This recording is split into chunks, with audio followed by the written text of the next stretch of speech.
Bonjour à tous, c'est Sébastien. Donc dans cette vidéo, je vais vous apporter quelques notions pour avoir un ventre plus plat. Alors d'abord, il faut comprendre pourquoi on peut avoir un ventre dominant, surtout vers l'avant.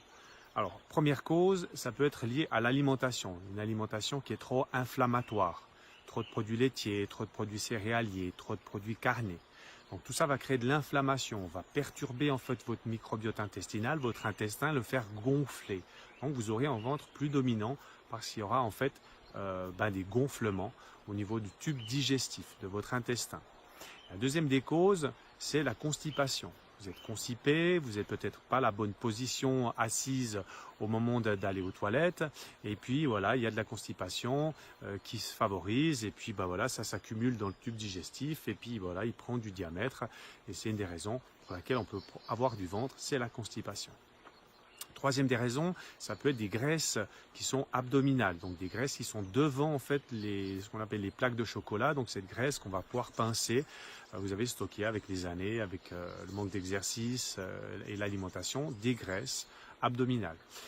Il y a les graisses viscérales. Les graisses viscérales, cette fois-ci, elles sont bien plus dangereuses puisqu'elles vont apporter des maladies, et défavoriser le système cardiaque, favoriser le diabète, l'hypertension, etc. Et ces graisses viscérales, elles sont en contact de vos viscères, c'est-à-dire sous les abdominaux, sous les droits de l'abdomen, sous ces plaques de chocolat, au contact de vos viscères. Et c'est les plus horribles graisses qu'on peut stocker. Du coup, vous allez avoir de la dominance au niveau du ventre.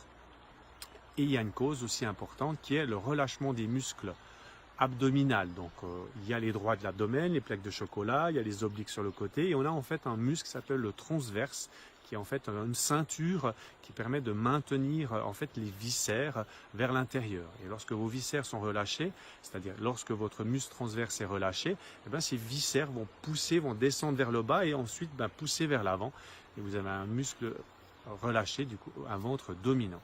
Voilà donc comment avoir un ventre plat, c'est aller à l'inverse de toutes ces fameuses causes que je viens d'énumérer, c'est-à-dire aller vers une alimentation pour commencer anti-inflammatoire, c'est-à-dire limiter les céréales, limiter les produits laitiers, limiter les viandes rouges, et puis favoriser une alimentation plus saine à base de légumes et des choses plus facilement digérables et surtout plus facilement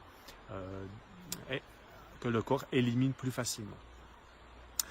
Deuxième cause, favoriser favoriser le transit intestinal, c'est-à-dire mettez-vous à plus bouger, faites de la marche, de l'activité physique sous forme de marche, diminuez espacez vos repas, mettez plus forcément de légumes à la vapeur, quelques crudités, mais mettez-vous à bouger et surtout optez une position avec les pieds un peu plus surélevés sur vos WC lors de la grande commission.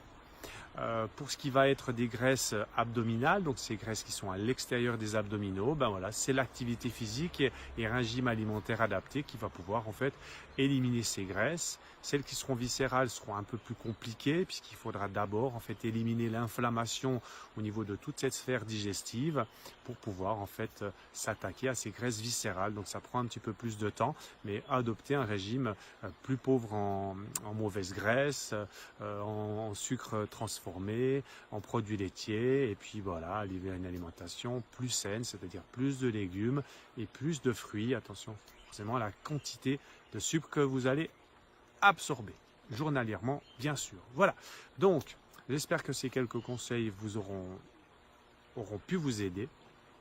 Et si vous avez bien sûr des questions, n'hésitez pas de les mettre sous cette vidéo en commentaire. Je me ferai un plaisir d'y répondre. Voilà, à très bientôt. C'était Sebbi Coaching.